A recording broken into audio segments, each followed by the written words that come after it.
ndagusubije cyane kandi nkwifurije ibihe byiza ndetse kandi muri rusange nizere ko umeze neza, nizere ko ibyo ukora byose biri kugenda neza. Nitwa Zana niyo mazina yanjye, hanyuma tugiye kuganira ku makuru y'imyidagaduro of course hano kuri The Tone Show. Hano nyine ushobora gukura amakuru agiye atandukanye, update n'ibindi byose byo bitandukanye. Urifuza iki se ahubwo? Kwa kundi uvuze ngo warasenzura iki, ahubwo twebwe watuburanye iki? Mutubwire mwatuburanye iki? Tuburanye iki ko mwaje mugakanda subscribe n'iki mwaburiye hano. So rero niba nta kintu waburiye hano, beta yuko ushobora kubwira n'abandi bagenzi bawe atari ko gukanda subscribe ari ubuntu, nta kintu bigusaba, nta sign in, nta kirika. You just click once, ubu bikoze ntabwo ugaruka kongera uganda izindi subscribe, bibaye cyane kabisa. Tubashimiye mwe mwana bikoze, mwana kandi subscribe, you are the best kuri twebwe. Mana gikomeza baheza giri bahereza umugisha mu byo mukora, muri abantu ba Danje. Nitwa Zana, bayikaza muri iki kiganiro.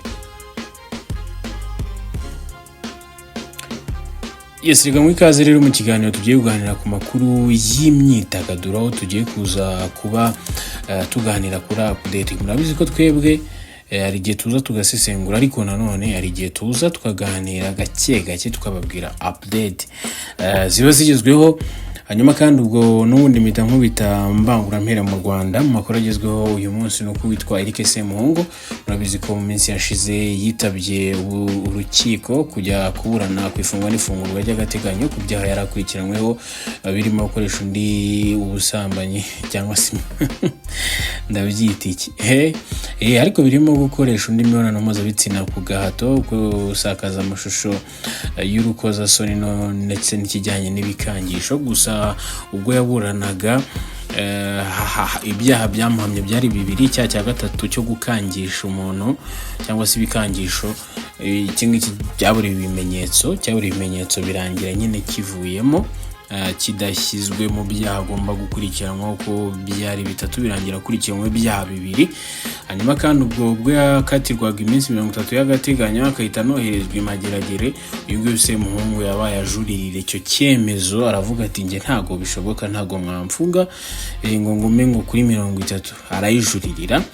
So mu kwijurira rero nk'ibisanzwe of course yarajuriye, cyabwemera ubujurire bwe kuri uyu rero wa 21 Gicurasi, kuri uyu wa kane nibwo yaburanaga ku bujurire bwe. Nk'ibisanzwe rero murabizi ko ku itariki ya 4 Gicurasi urukiko rw'ibanze rwa Kicukiro rwanze ko Semuhungu akomeza kuburana afunzwe iminsi 30 y'agateganyo, ariko ugaza kujuririra rero uyu munsi. Rero nkuko n'ubundi urubanza rwari rwagenze rw'ubushize rugashyirwa mu muhezo, uyu munsi nabwo akigera mu rukiko basomye imyirondoro ndetse n'abamuhagarariye mu by'amategeko, ubwo n'abanyamategeko be bavuga ko ibintu bimeze ndetse nuko bihagaze. Barinjiye baravuga bati kubera ko ibyaha by'umukiriya wacu birimo ibyaha bishobora kuba birimo imvugo zitaboneye ubupfura bw'abanyarwanda, cyangwa se cyitwa imyitwarire mbonezabupfura, avuga ati oya mureke rwongere rushyirwe mu muhezo nk'uko rwari rwaburaniye mu muhezo mu rukiko rw'ibanze rwa Nyarugenge. Hanyuma kandi ubwo urukiko rwahise rushyirwa mu muhezo, abantu bose bagira bate barasohoka. Nyuma Eric Semuhungu akomeza kuburana kwifungwa n'ifungurwa, cyangwa se by'umwihariko ku bujurire bwe muri rusange. Hanyuma kandi nkubwire yuko nyine bitarangiriye aho ngaho, yakomeje araburana. Murabizi ko bari bagiye bamushinja ibyaha bigiye bitandukanye, birimo kuba yarafashe abana b'abahungu akabasambanya cyangwa se akabakoresha imibonano mpuzabitsina ku gahato. Nyuma ariko we ibyaha yakanye, avuga ati jyewe ariko nubwo abo bantu nabibakoreye nabasambanyije yego, ariko nabo barabinkoreye, nabo baransambanyije. Ngira ngo ibyo ngibyo yarabivuze cyane kabisa, avuga ati narabasambanyije ko nanjye bagize gute, baransambanyije, ntabwo nabibakoreraga nyine, nabo barabinkoreye. Ibyo ngibyo ngira ngo twabivuzeho mu makuru yacu y'ubushize twagiye tuganiramo. Hanyuma kandi ugukenera kubwira nuko umwanzuro w'ubujurire bw'urubanza rwa Semuhungu uzasomwa tariki ya 26 z'ukwezi kwa 5 na 2026 isaha 9 z'amanywa y'ijoro. Ubwo tukazaba turukurikirana, tukazakubwira uko bibaye bihagaze. Hanyuma kandi imirero urabizwi nge mba ntari gutinda mba nko beta update kabisa. 5/5 mubwire yuko yitwa Mike Kayihura yaramuritse EP extended play iri ndimbo zigiye zitandukanye, yakaba yarayise Intwaza ni EP iri ndimbo zigiye zitandukanye. Urabizi ko none ngo buranga sanzwe yitwa Intwaza se nago mwari mubizi, ngasanzwe yitwa buriya Intwaza. Hajya ari indimbo zigiye zitandukanye rero zirimo Come On yamaze kujya hanze, iriho Nobody, hari indimbo yise Inkuba, hari indimbo yise You and Me, hari indimbo yise Block D ndetse na True Story. Hanyuma kandi kuri uyu mushinga Mike Kayihura akaba yarakoranye n'abandi banzi batandukanye barimo Trees 96 ndetse na Abukuru, bakaba banagaragaye kuri stage barimo baririmbana. Urumva yarayimuritse mu ijoro ryashize, gusa tanga ubutumwa no ku bahanzi bagiye batandukanye.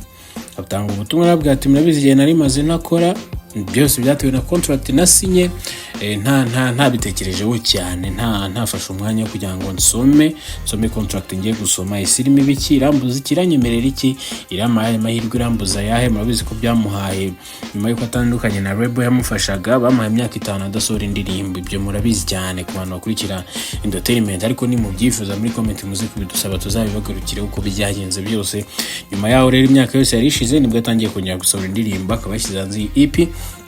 Ariko murabyuka ko minsi yashize hari indi album yakoranye n'uwitwa Kivumbi bise Installation banayimurikiye muri Kigali Universe, ariko bakaba yagarutse kabisa n'abari kubikora. Yanavuze yuko mu minsi ya vuba aza kubagira gute, aza kuba yategura igitaramo cye kubera ko amaze kugira indirimbo nyinshi, amaze kugira abafana benshi n'ibindi bitandukanye, byose zaba azagenda abitangaza 5/5. Hanyuma kandi n'ubundi ngendeye kuri iyo EP ya Mike Kayihura yamurikaga ku mugoroba, nkubwire yuko mu bantu bayitabiriye bagiye batandukanye na harimo BNM guturuka mu gihugu cya Kenya, harimo n'abandi batandukanye barimo Kivumbi King, Bushari n'abandi bahanzi bagiye batandukanye bitabiriye kugira ngo bamushyigikire.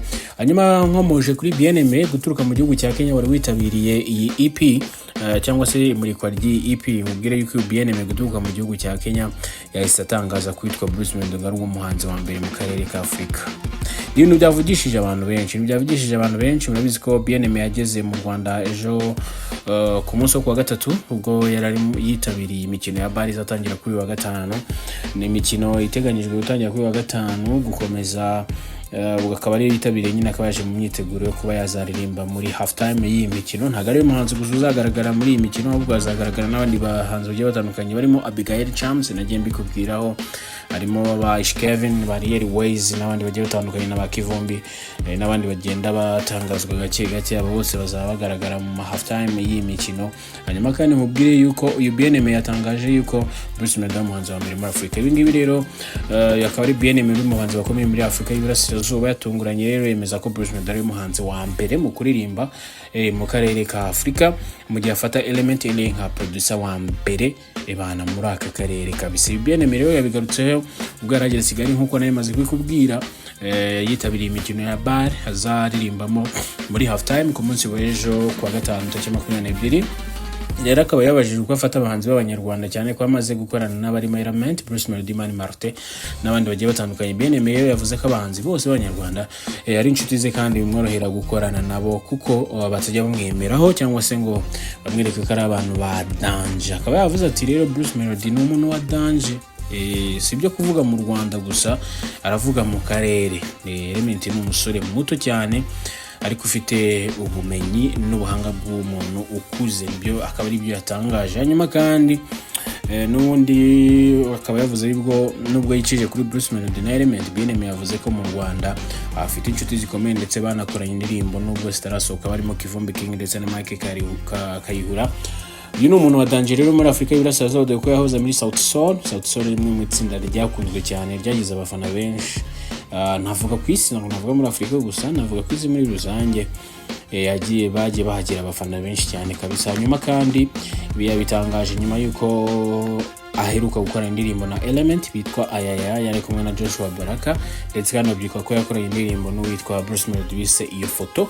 Nibyo ngibyo ubwo abantu bakunda basketball namwe mbaye plot yo kwa gatanu tariki 22 uku kwezi kabisa, ukwezi reka nizere ko tuzaprapinga tugahahurira muri Big Arena, twicaye yara hafi kabisa kuri court side. Siko bimeze abantu bose bakurikira The Ton Show, reka tuzahurire muri BK Arena ku munsi wa gatanu dutangize BR cyangwa se ball, hanyuma kandi tuzaprapinge kabisa byanyabye kubona ukundi mikino, kubona ukundi entertainment, abahanzi bazabari nakubwiye ko BN Mazari muri half time n'abandi bahanzi batandukanye, hanyuma kandi murabizi ko vibe muri BK Arena, reka tuzahurire.